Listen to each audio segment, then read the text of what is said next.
units as the new dual mode units come into service. The new dual modes, they're coming off the boat. They were having some teething problems, so we'll see if they make the end of the year like as expected. The original plan was to have them in service by the end of the year, and then they'll retire several of the GP40s. But the F40s will survive for a while, which is a good sign. More, are you ready to go?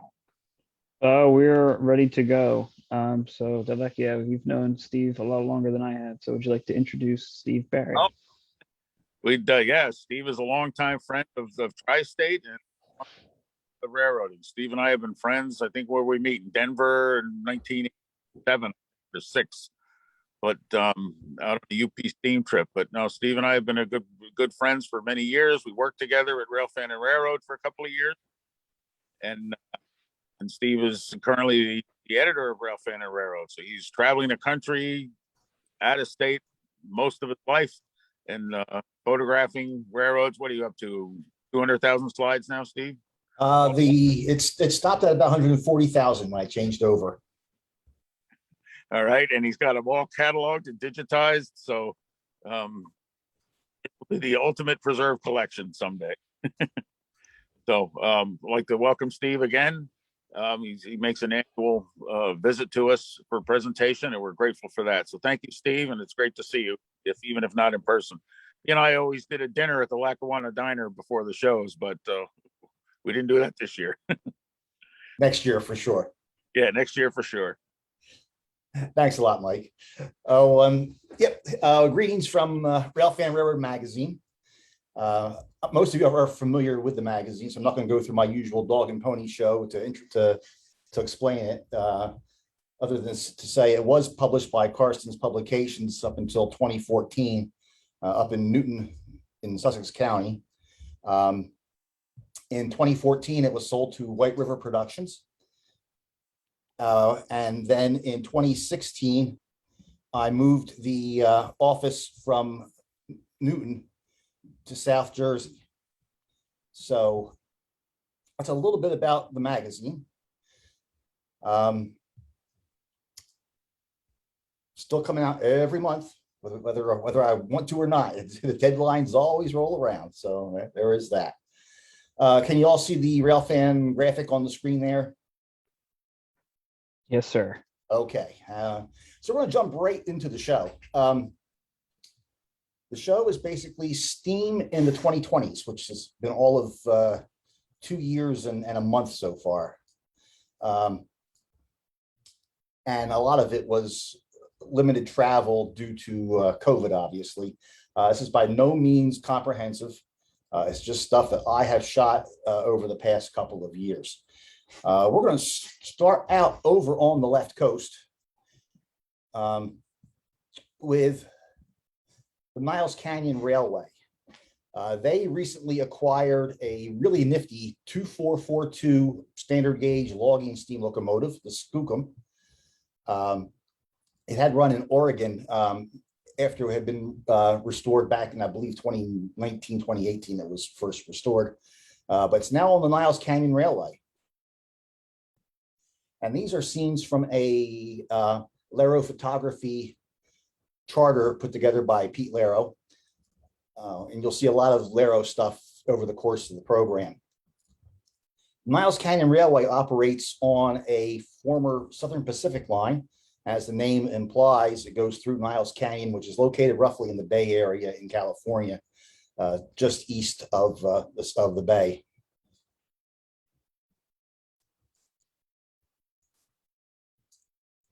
But a 2442 wheel arrangement is pretty darn rare, and to have one operating is pretty cool. Niles Canyon also has a Clover Valley 282 tank engine number 4.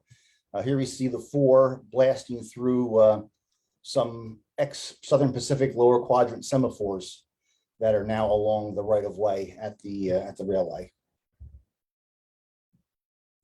And here's Clover Valley 4 in front of the depot in Sunol, California, which is the where the Niles Canyon's passenger trains depart from. Sticking out west, we're moving on to Nevada, to Carson City. This is the Nevada State Railway Museum.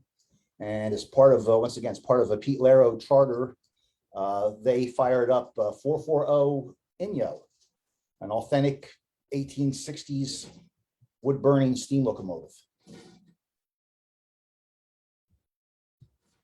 Also at the museum is this very Jules Vernish looking doodlebug, Virginia and Truckee 22, with the porthole windows, and it's just the pointy nose. It's just pretty cool. A lot of the stuff at the museum here in Carson City is from the Virginia and Truckee, which at one time ran into Carson City. Also used that day was 460 number 25, also a veteran of the Virginia and Truckee, much newer than the Inyo, but still in its own right, a classic old locomotive.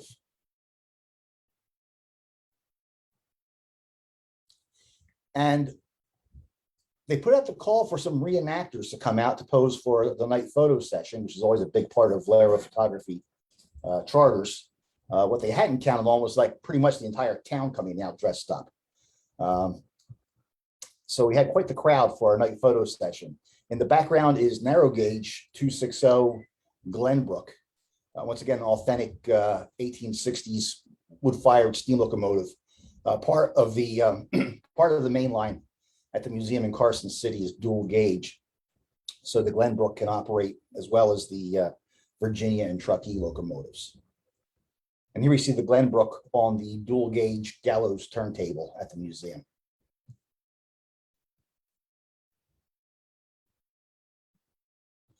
The actual Virginia and Truckee is still pretty much intact, coming down from Virginia City, way up in the mountains. Unfortunately, the line does not reach Carson City anymore. The last few miles of the line have been lost to redevelopment. But as part of the Laro photography event, we spent 3 days up on the Virginia and Truckee out of Virginia City, Nevada. Of course, Virginia City, once a tremendous silver and gold mining area, was also the home of Lucius Beebe and Charles Clegg for many years. Of course, Beebe and Clegg put out some of the first mass market railroad photography books, including Highliners and Trains in Transition and books like that. As with all Laro photography events, we start right at sunrise. And you can see there's still a lot of the infrastructure along the railroad from the gold mining and silver mining days. The 280 we used here is actually an ex-McLeod locomotive. The Virginia and Truckee, the current Virginia and Truckee tourist operation, let me think this through real fast, does not own any original V&T motive power, I believe, that I can think of. There are a couple of tunnels on the line. The line drops down a pretty stiff grade from Virginia City down through Gold Hill. And this is the tunnel between Virginia City and Gold Hill.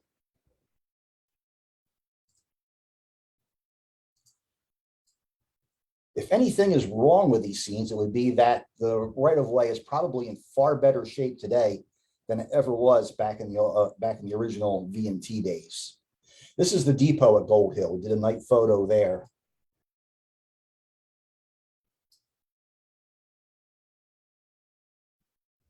And then once again, next morning, we're up at sunrise.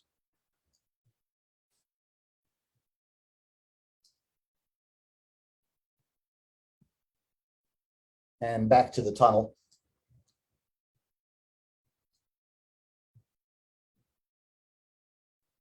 And some more of the infrastructure that still remains.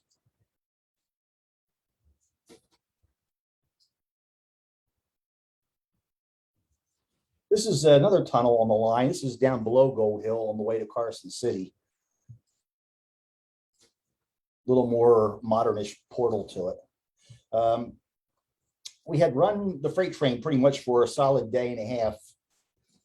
And just to be different, we cut off the freight cars and spent half a day just having a caboose hop just to get some variety in the photography.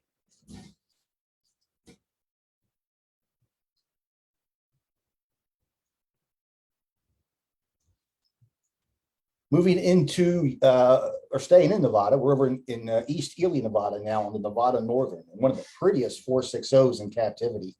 Nevada Northern number 40, along with the railroad's home-built high rail station wagon.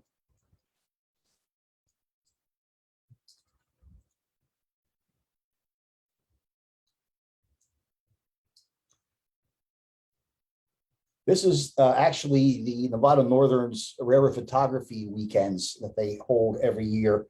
The railroad puts them on themselves. This is not a private charter. And I went out there this is from 2020, just before the pandemic hit.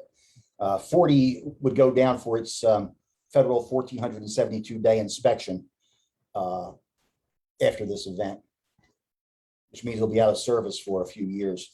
Also on the property is 280 number 93, blasting out of the tunnel just outside of Ely, Nevada. The KCC under the cab windows, that's Kennecott Copper Company. The Nevada Northern at one time served Kennecott Copper. It was owned by the corporation. The original Nevada Northern stretches 100 miles north to interchange with Union Pacific in Shafter, Nevada. The tourist operation only uses about 14 miles of track on the far south end of the railroad. Here you see the 40 with a step-toe flyer. Locomotive and cars are all well over 100 years old. Steptoe Creek flows through the area around Ely, thus the name of the flyer.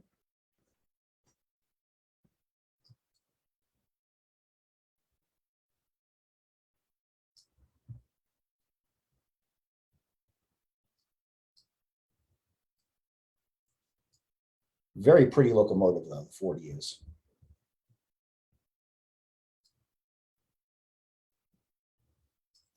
Here you see 40 the next day, and a little bit of snow, pulling a boxcar train.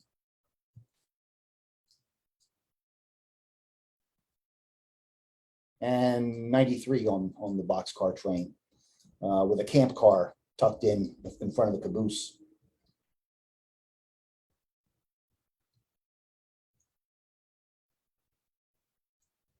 The railroad has recently added another locomotive to its roster. 280 number 81 was returned to steam last year and has been used on a couple of charters. I have not seen it yet, however.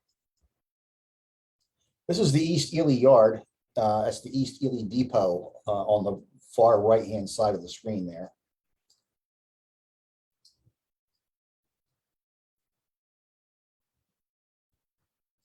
And inside the shop at East Ely, in addition to the steam locomotives, the Kennecott Copper left behind a couple of Alco RSs that are operable. And the railroad has recently repatriated a couple of other diesels that got scattered across the West and are bringing them back home to Ely. Now we're back in the East. The pandemic hit, travel shut down. So we're in the East now. We're on the Cass Scenic Railroad in West Virginia.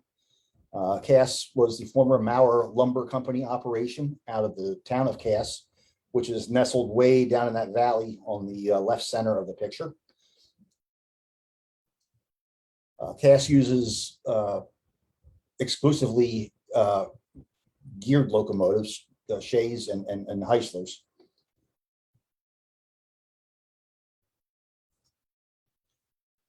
And this is part of a Laro photography weekend as well. The Cass line connects with the former Western Maryland in a town called Spruce. And the Western Maryland is now part of the family of railroads under the Durbin and Greenbrier Valley banner that forms almost a complete circle out of Cass. You can see the Shay here. Shay 5 is a letter for the Greenbrier and Elk River Railroad for the photo event. This is actually on the Western Maryland. We were doing our night photo session down at the Cass Depot. Cass actually sits on the former Chesapeake and Ohio Greenbrier branch. And the depot itself burned down many years ago, but this is a reproduction depot that was built in its place. Well, anyhow, during our night photo session, the The wild side of town is across the river.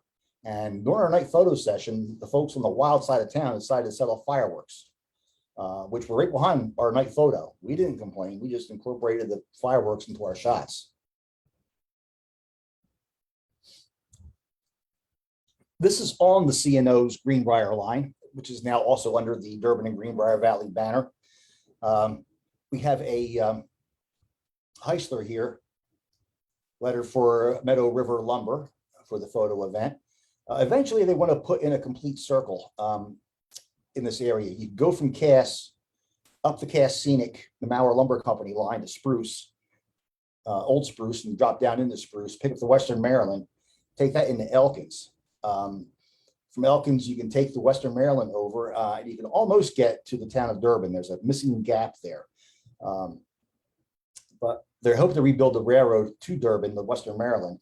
And then once they get to Durbin, they can pick up the C&O's Greenbrier line and return back down to Cass. This would make a complete circle for their railroad. Here we see the Heisler along one of the ponds on the C&O. Some cool freight cars, including this Gulf Oil tank car.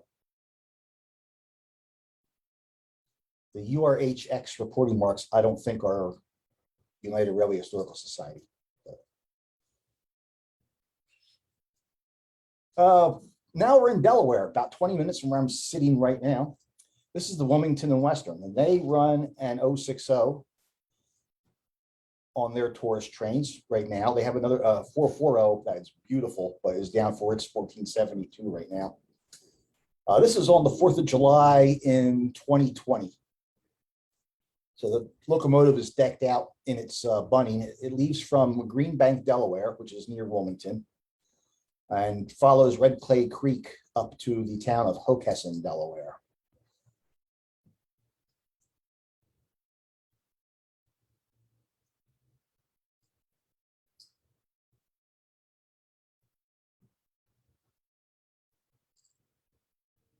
This is from 4th of July, 2020. So we're about 4 or 5 months into the pandemic, and the railroad just decided, no matter what, we're going to run steam on the 4th of July just because we can, and they did.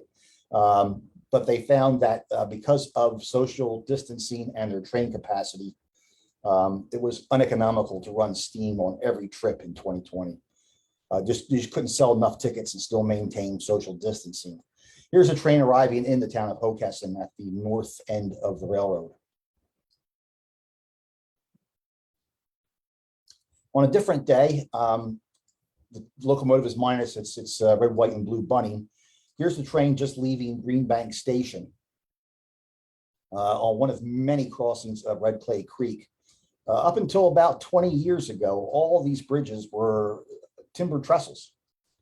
But then we somehow managed to have 2 500-year floods within 10 years of each other.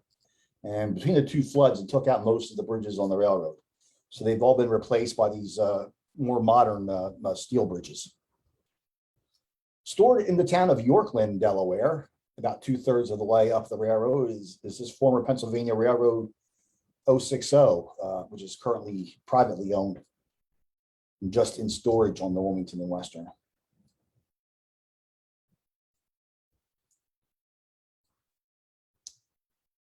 There are a number of small locomotives now that get trucked around to different tourist railroads. If your tourist railroad doesn't normally have steam, but you want a steam weekend, you can hire one of these small engines, and it comes via lowboy to your railroad. John and Barney Gramling have 2 of these locomotives. And here we see one of their locomotives, Lehigh Coal 85, on the Walkersville Southern in Maryland, crossing over the Monocacy Creek. Excuse me, Jetto Coal 85, not Lehigh. Lehigh Coal's their other locomotive. This is a photo event put together by the Walkersville Southern. And there's Barney with his cigar as his locomotive backs up for another photo run by.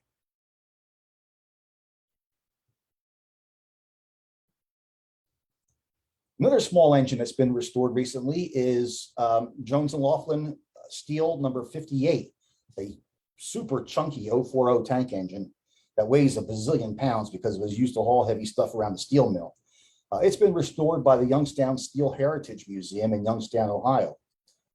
And I was heading out that direction one weekend last year and called Rick Rollins, who runs the museum, and said, "Hey, you guys interested in doing a night photo session? I'll be passing through Youngstown." And he said, "Sure, we'll do it." So they fired up the 58 and posed it around their facility for a few shots.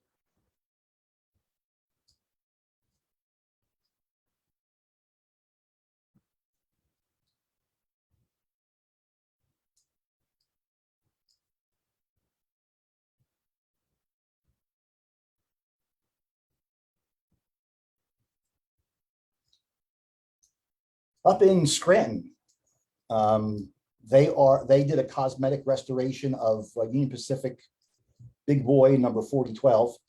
I was there one day. It was supposed to be the day the locomotive rolled out of the shop.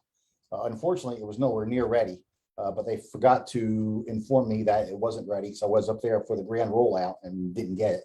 But I did get into the shop, take a look at the restoration. The restoration is first class. It's all cosmetic, but it's a first class restoration. It looks really good now. I haven't been up there to see it in person since this has happened. But definitely a big improvement over its previous paint job that it had. And here's Casey Smith. He's cutting out a piece of sheet metal that's going to go on the boiler jacketing. Cutting out a piece of the boiler jacketing or a step that's bolted to the boiler itself will be sticking through.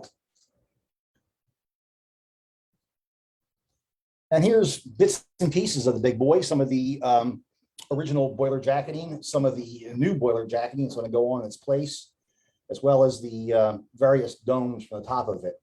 The domes had to come off. The engine would not fit in the shop door with the domes on, just a little too tall. Strasburg Railroad, that's about an hour and 10 minutes from where I am right now. And it's my go-to place. I have nothing better to do on a nice sunny Saturday afternoon. I'll buzz over to Strasburg and see what's happening. Here we see Norfolk and Western 480, number 475, pulling one of the railroad's regular tourist trains at Carpenter's Crossing near Paradise, Pennsylvania. In October 2020, the railroad celebrated 60 years of steam with a weekend of festivities. Here we see Strasburg number 90, ex-Great Western 210 posed for night photos. J Tower is a former Pennsylvania Railroad tower that stood in Lemoyne, Pennsylvania, near Harrisburg. And of course, we have one of the Penzie's classic position light signals here as well. For the celebration, number 90 was put back into a retro scheme from the 1980s. They put yellow trim under the cab window, yellow trim on the tender, and brought back the famous Strasburg Railroad egg herald for the tender. The egg herald was first used by the railroad when it was established back in the 1960s. It was in use until late 80s, early 90s maybe, and then replaced by something a little more standard railroadish. But like a lot of things from the 60s, the egg has suddenly become cool again. So it came back. Here we see all three of Strasburg's operating steam locomotives lined up. On the left, you have 210 number 90 from the Great Western. In the middle is Norfolk and Western 480, 475. And on the far right is Canadian National 260 number 89, which is my personal favorite. And here's number 90 during a night photo during the throwback weekend. They ran a few photo events as part of the throwback weekend. And of course, photo events have to begin at sunrise to get the glint and the rising sun. Here's number 90 on a short passenger train at sunrise. And here we see number 89 on a freight train as part of the event.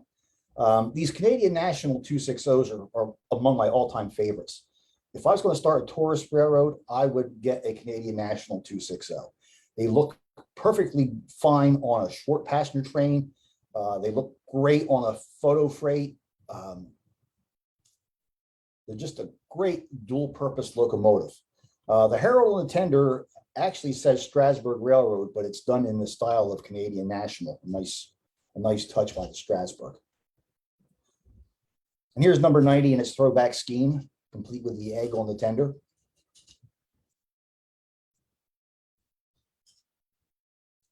The railroad interchanges with Norfolk Southern at Lemon Place Junction in Paradise, Pennsylvania.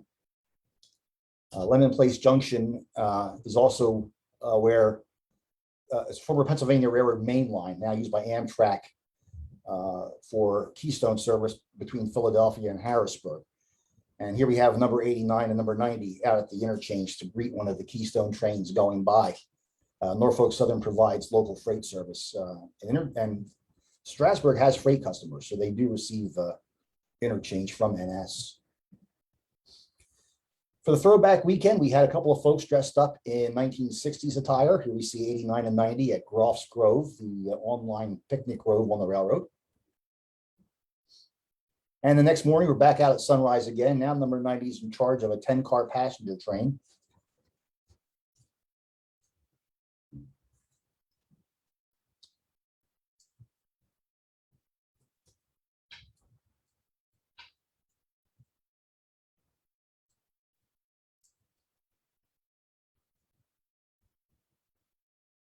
It was really cool to see 90 back in this retro scheme. And here's a scene that we did that could have come right out of the 1980s. The East Strasburg Depot hasn't changed a whole lot since it was moved to this location in the 1960s or late 1950s. And we had a depot 90 with its egg herald.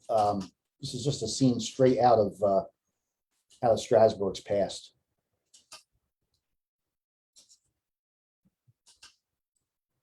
Here's the 475 pulling a long passenger train, a regular service train.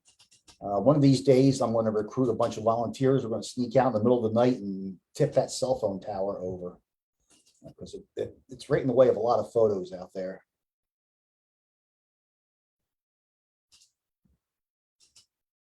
One thing Strasburg does now is run a lot of night trains, especially around Christmas time. And of course, night trains means you can get out and do some night photography. Steam at night is just awesome. Here we see number 90 going through Groff's Grove with a night before Christmas train.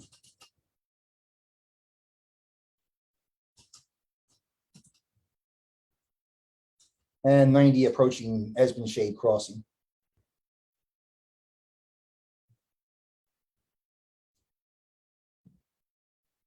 And here's 89 on a chilly evening, crossing over the Pumpkinville Turnpike.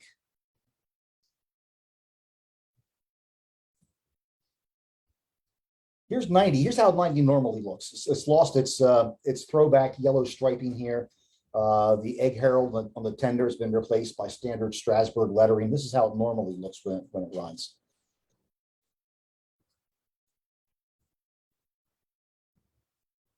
And we have 89 here also crossing over the Pumpkinville Turnpike after dark.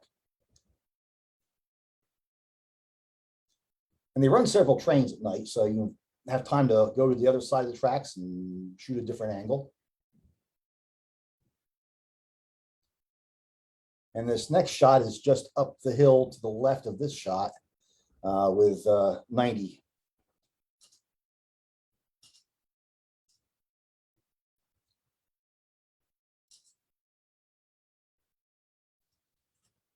One of the new operations in Pennsylvania is the Harrisburg, Lincoln, and Lancaster. Harrisburg, Lincoln, and Lancaster. It runs at Stone Gables Estates in Elizabethtown, which is near Harrisburg. It wasn't in their plan when they established Stone Gables Estates. It's a big venue for weddings and corporate events and things like that. And their feature attraction is this massive barn, the Star Barn, that they saved from demolition and moved to their property and reconstructed. But however, they eventually discovered that on their property was the original right-of-way of the Pennsylvania Railroad, the main line from Philly to Pittsburgh to Chicago. That was relocated around Elizabethtown back in the early 20th century. Well, anyhow, the original right-of-way carried Abraham Lincoln's funeral train on April 22nd, 1865. And Stone Gables Estates has purchased this brand new, essentially brand new, 15 years old now or so, 440 built by Clokey Locomotive out in Iowa. It was built as the Leviathan. It now operates as Pennsylvania 331 on the Harrisburg, Lincoln, and Lancaster.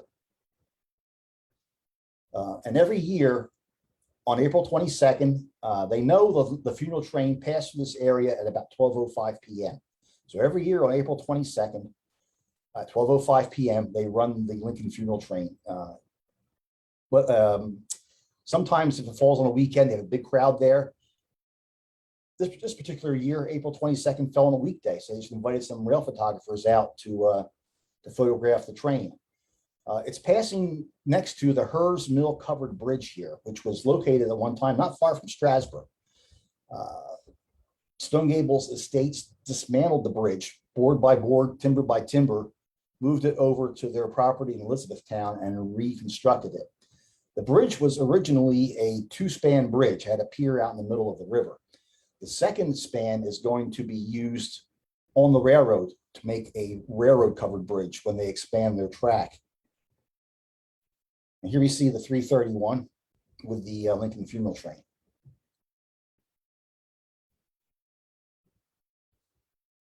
Heading out to Western Pennsylvania, we're on the Everett Railroad here. Everett runs out of Hollidaysburg, which is not far from Altoona. This is one of their regular trains with their little 260. And Historic Transport Preservation, under the direction of John Kraft, did a charter there this past November. And here are some scenes from that photo charter. Once again, you start at sunrise. I had some frost on the ground when we got started.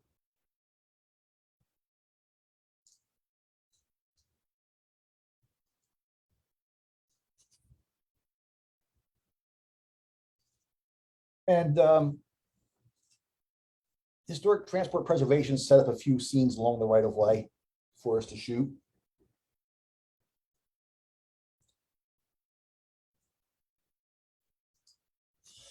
And we ran until sunset. And they did a night photo at Roaring Spring.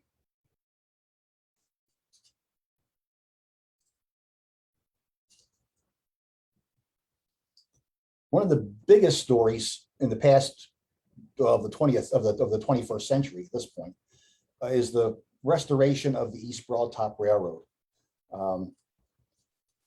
It was abandoned in 1958, sold for scrap to the Kowalczyk Salvage Company. The Kowalczyks did not scrap the railroad. They brought it back as a tourist operation, and it ran from 1960 to 2011 in tourist service. Of the original 33 miles of track, the tourist line only used about 4.5 miles, but the entire 33 miles was still owned by the Kowalczyks, who recently sold the entire railroad to the EBT Foundation. The EBT Foundation has put on a couple of events as fundraisers using the 6 Mikados, narrow gauge Mikados that still exist on the railroad. None of the Mikados currently are operable, so all the smoke and steam you see in these next few photos are all done with commercial fireworks smoke bombs. But here we see 2 of the Mikados making a sandwich of the railroad's doodlebug, M1. This is Mikado number 12. It's the smallest of the 6. They come in 3 sizes, 12 being the smallest, 14 and 15 are medium size, and then 16, 17, and 18 are large locomotives. 12, 14, 15, and 17 all saw service in the tourist era. Here's number 12 on the turntable at the Roundhouse in Rock Hill Furnace. If you look to the right-hand side of the picture through the roundhouse door, you'll see number 14 undergoing restoration by the EBT Foundation. They have 2 locomotives under active restoration right now. The 14 and the 16. The 16 will probably come out sometime this year and operate. They have found some unexpected issues with the 14. So it's been bumped from second in line to third in line, and number 15 will be the next one to be restored. 16, which would be the first one out, has never seen service in the tourist era. It last operated when the railroad was still hauling coal. Here's 17 and 15 out in the yard. And for the photo events, they do things like pose railroaders and things like that. There's some general scenes from around the shop. The EBT is one of the finest facilities, surviving steam facilities in the country. Everything is still here. The roundhouse, the shops, the station. The shops were all belt driven right up to the very end in 1958. And over the years in the tourist era, the shops settled and the shafts got out of line. In the last couple of years, the EBT Foundation has jacked up the shop buildings, leveled them out again, and one by one are restoring the shafts and belts back to service. The shop will once again be a fully belt-driven shop when it's restored.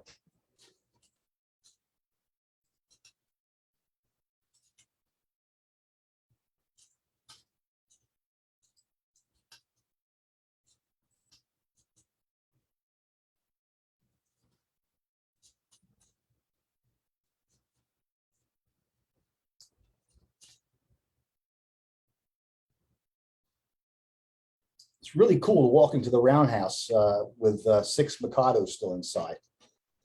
Right now, there's only 5 still inside because 16's out. In another building now getting rebuilt, but still pretty cool. Once again, none of the locomotives were under steam for this event. The light you see here is all done with filters and a light inside the firebox. The fellow that is second from the right with the clipboard, that's Dave Dimitrovich. He is the chief mechanical officer of the railroad. Here we see them posed with number 16. This is when 16 was in the roundhouse, actually undergoing restoration.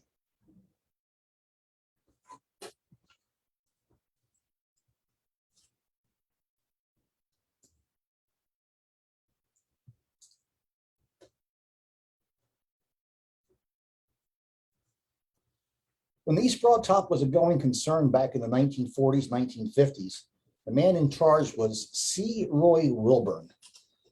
He was the vice president of operations on the railroad. And when the railroad was sold for scrap, the Kowalczyks kept him on to oversee the scrapping process. But then when they turned around and made it a tourist operation, Mr. Wilburn was made the general manager of the tourist operation. During the winter spectaculars that the railroad held in the 60s and 70s into the early 1980s, very early 1980s, you could always find C. Roy Wilburn with his trademark coat and hat out on the platform on those chilly February mornings. Well, David Brightbill, who's been a longtime volunteer at the East Broad Top, saved Mr. Wilburn's cap and coat after Mr. Wilburn passed away. And during our photo shoot, he came down to the roundhouse and recreated some scenes with C. Roy Wilburn. That was really, really a nice tribute to the man who oversaw the East Broad Top for many, many years. Leaving East Broad Top, we're up in New Hope now, New Hope and Ivyland. These are a couple of Halloween trains I photographed. They use a 280, number 40.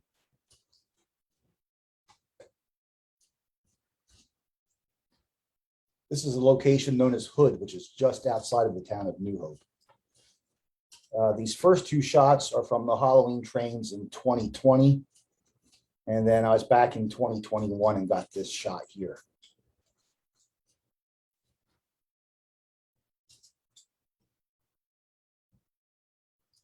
The Reading and Northern has been doing quite a bit with steam.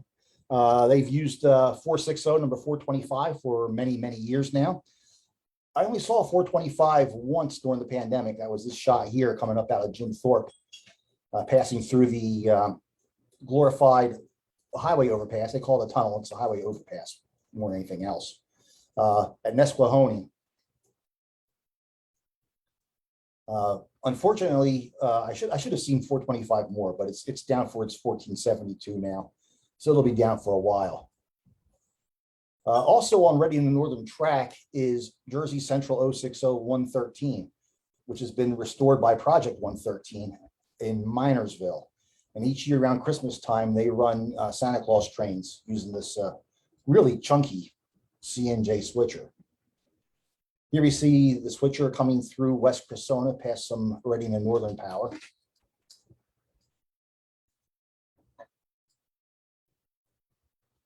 It was used in the anthracite coal region on the CNJ. It was used primarily for shifting hopper cars around the breakers. Heavy loads to switch, thus it's fairly massive size for an 060. The big news coming out of the Reading Northern is the restoration of 2102, one of the famous Reading T1 locomotives. This is in the shop at Port Clinton, Pennsylvania, a little more than a year ago now. The locomotive's come a long way since I shot these. It's back almost all the way together again. This is from inside 2102's cab looking out at 2102.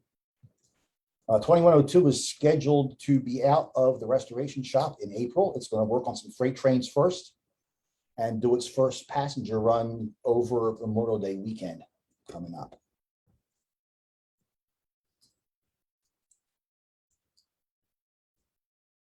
A lot of pipe work on the T1s, that's for sure. And here's a view inside the firebox.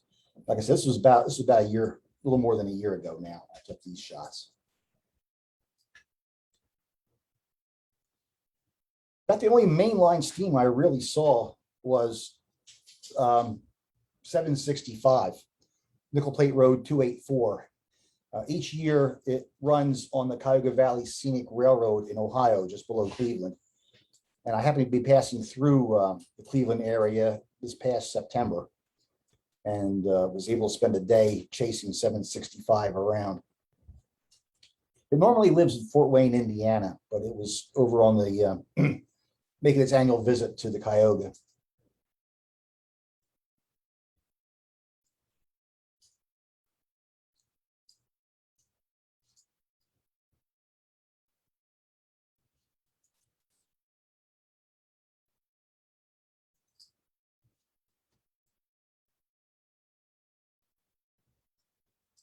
And one of my favorite operations, a real time machine, is what's happening up at the Wiscasset, Waterville, and Farmington Railway Museum in Maine, with the Maine 2-foot gauge railroads.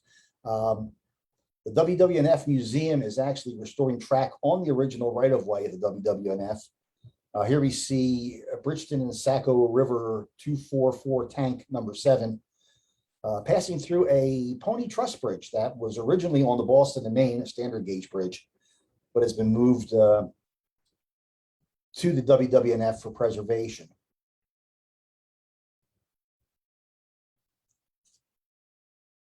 Bridgeton and Saco River number 7 normally lives at the Maine Narrow Gauge Museum in Portland, but it was up visiting the operation in Wiscasset for more than a year during the pandemic.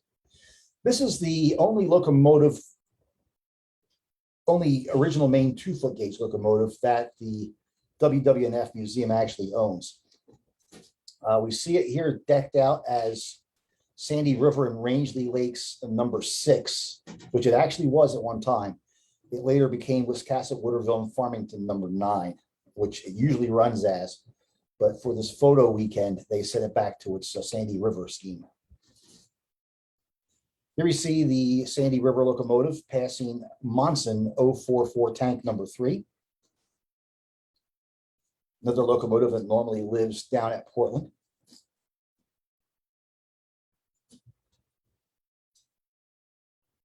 And this railroad is a real time work. They do everything just the way the main two-footers operated in the 1930s. It's all hand signals, no radios.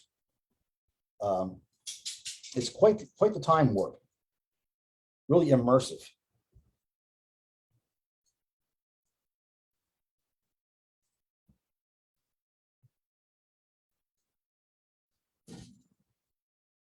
The tank car behind number 7 here, not only does it look good, but it's functional as well. It carries water for refilling the locomotive out on the line during photo events. So you don't have to keep running back to the Sheepskit where the headquarters is to take on water all the time.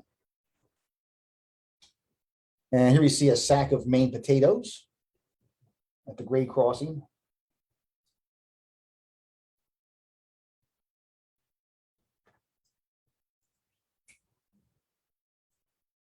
Since Bridgeton and Saco River number 7 doesn't get out from Portland very often, there's not a whole lot of scenery down on the Portland operation. It runs in a semi-urban waterfront environment there. A lot of these photos focus on number 7 while we had the chance to get it up in the Maine woods. But the big event that I did was actually just before the pandemic.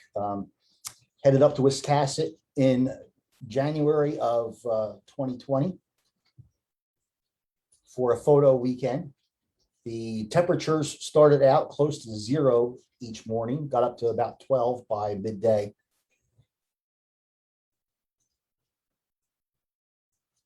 And we had some fresh snow on the ground. This was a Friday, Saturday, Sunday event. Fresh snow had fallen on Thursday. We got another dose of fresh snow on Saturday night. Sandy River and Rangy Lakes number 6. Making a run through the snow.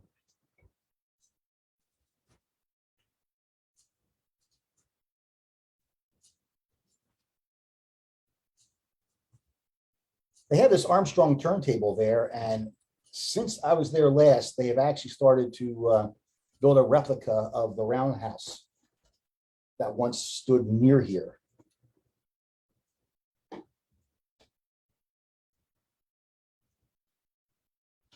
Here we see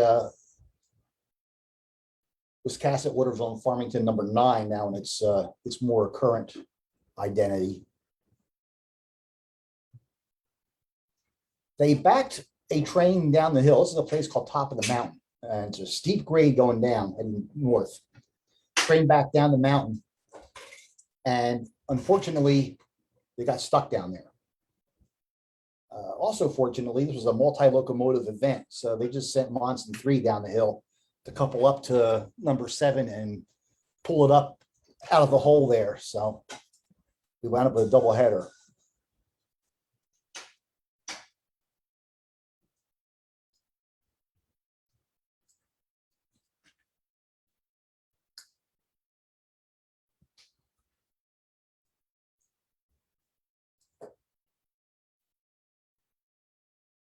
These scenes were put together by Pete Laro. The event was the Railroad's event, but these night scenes were put together by Pete Laro because the Railroad's photographer was scared off by the snow forecast on Saturday night. Didn't want to bring his equipment out in the snow. It's quite a contrast between what he does and what Pete does. When he's there, the Railroad's photographer, he spends hours setting up just the perfect scene. And we get like one scene and that's it. Maybe 2 scenes. That's it. When Pete's there, he's a little more laid back. We'll do one scene, then we'll look across the way and say, hey, look, the engine's are by the water tank. Everybody grab a light, and we'll all run across with lights, and Pete will rapidly get them set up for another shot. So it's quite a difference in philosophies in night photography. Bridgeton and Saco River number 7 with a fresh snow on the ground now on Sunday morning.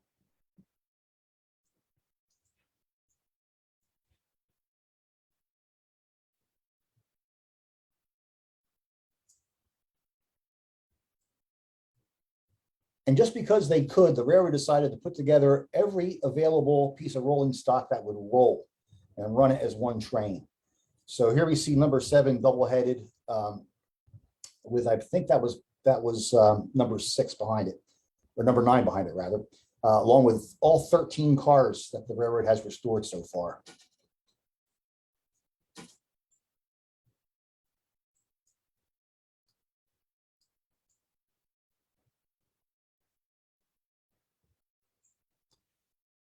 The reason for the January event was the grand reunion of Maine narrow gauge steam.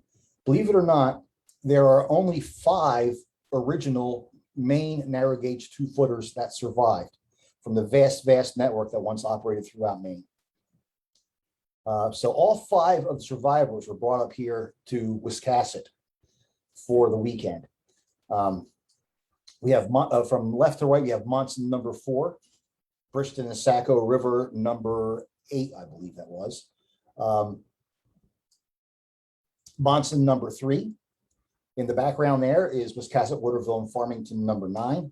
And on the turntable is Briston and Saco River number 7. As I said, there are 3 here under steam.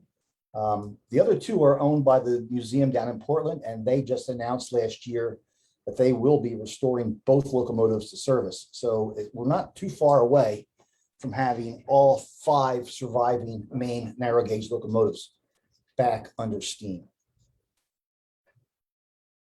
And that is going to bring an end to the program. Thank you very much. And I guess I'll take some questions now. If I can figure out how to stop screen sharing here. Thank you, Steve, for a wonderful presentation. Thanks. There we go. So if anyone has any questions, please drop them in the Q&A and kind of moderate them. So we have a question here about your night photography. What kind of lighting or flash was used? Okay, for my own photography, I use Alien Bees strobes. Basically they're studio strobes. And they all have their own batteries. They all fire off of a radio trigger on my camera's hot shoe. They aren't as bright as you might think. Back in the old days, Winston Link would light up a scene using 30, 40, 50 of the big number 2 flash bulbs. My entire lighting system, if all 4 lights are working, I have them all deployed. My 4 lights combined put out as much flash as only 2 of Link's flash bulbs. The real secret to night photography these days is the high ISOs of the cameras. Link was working with ISO 12. We can work with ISO 800, 1000, or higher. We just need to put out enough photons for the camera to find the train, and we're all set. Okay. Delvecchio, are you there? I are. We have a question, might be for you, but any update on Steam at Steamtown? The 26 operates, and they have used it already. They're doing qualifying runs with it, and they do so the 26 is operating. As far as big steam coming to Steamtown, we have not heard of any plans yet. Okay.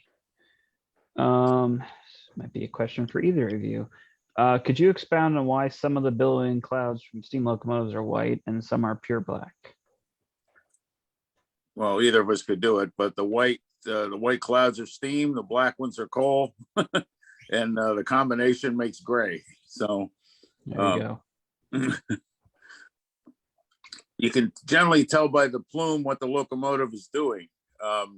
Ideally, the stack should be clear or just steam. Rare old-time railroad officials used to watch the trains, and if there were too much black smoke, the crew would get demerits, because black smoke means inefficient combustion, and you're wasting coal. Today, black smoke is pretty much for show. Yes, the photo charters. Most of my shots are from photo charters. The photo charter participants like smoke, so the black smoke is all for show. I don't see any more questions, but a lot of great compliments on the presentation, Steve. Oh, thanks. Yes, Steve, great show. Nice to see all those pictures. The Everett is one of my targets once I can travel again. So, looking. It's a neat little railroad. Yeah, and the Lincoln funeral train. I'm dying to do that. I know we have a mutual friend who runs and fires that thing. I can't wait to go down and see him run. Yeah. Yeah.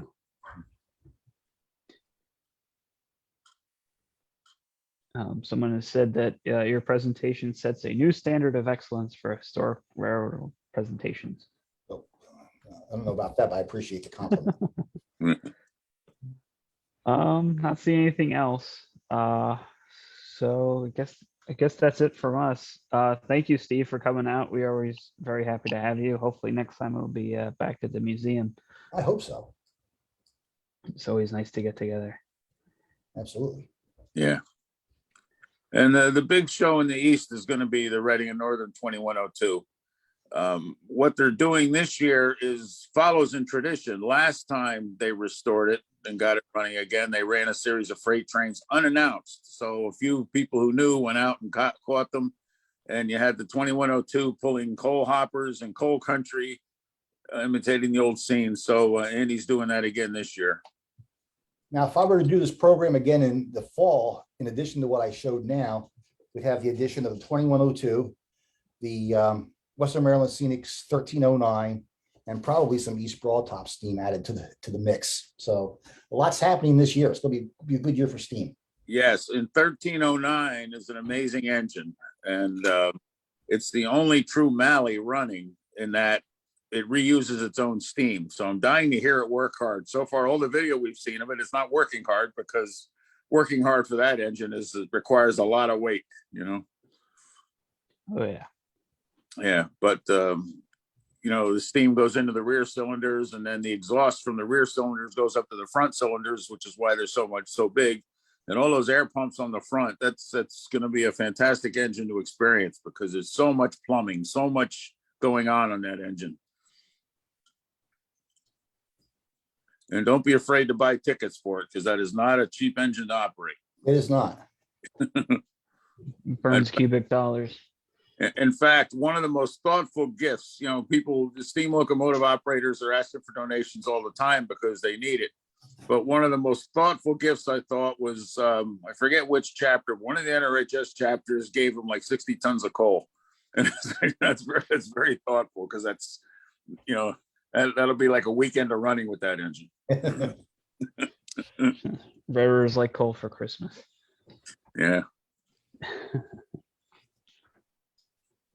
All right. So thank you everyone for attending. We're glad to have had you. We'll be back the second Thursday of March for our presentation from the Hanford Mills Museum. So we're looking forward to hearing from those folks up in upstate New York. Thank you again, Steve, for coming out. We greatly appreciate it. And we've recorded your show, and it'll be up on our site shortly. All right. Good night, everybody. Yeah, thank you, Steve. Richie, nail him down for a date next year, too. Same time, same place. There you go. Bat time, same bat channel. There you exactly. All right. Good night, everybody. go. Good night, everybody. Good night.